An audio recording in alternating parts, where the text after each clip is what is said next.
Hello लोगोफोर, खुलुमबाय नोंथांमोनखौ दिनैनि गोदान भिडिअजों लोगोसे आंनि चेनेलाव बरायहरनाय जाबाय।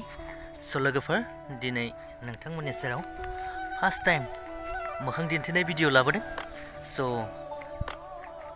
बांद्राय मोजां जायाबो जानो हागौ, अन्नानै निमाहा होबानो जाबाय। आङो दा दुब्लियाव दंफायो लोगोफोर, गुबुननि बेसरफोरखौनो ओरैनो नायथिंलाबायदो।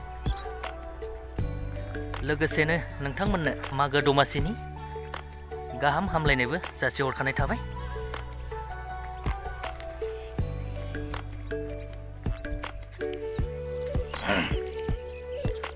लोगोफोर, नोंथांमोननो दुब्लि बेरायफैनायजों लोगोसे मोनसे गोदान आपडेट होनो नागिरदों आरोना। स' बेनो जादों लोगोफोर, नोंथांमोन बयबो सिनायखानाय मुंदांखा फावखुंगुर बिथां रुबि नार्जारिनि चेनेलाव आरो नोंथांमोना गोदान बड' मिउजिक भिडिअ नुनो मोनबावसिगोन। स' बिथांमोननि शुटिंआ सोलिगासिनो। बिथां रुबि नार्जारिजों लोगोसे मुंदांखा फावखुंग्रि बर'निनो बिथां मिथि नार्जारि एबा मिथिंगा नार्जारि बिथाङाबो गिबि खेब फाव खालामगोन।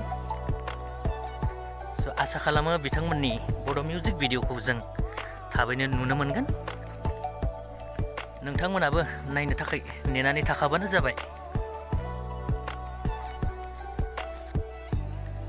स' गाइस, दिनैनि थाखाय बेखिनियानोमोन। लोगो मोनफिनगोन नेक्स्ट भिडिअ। गोजोन्थों, बाय बाय।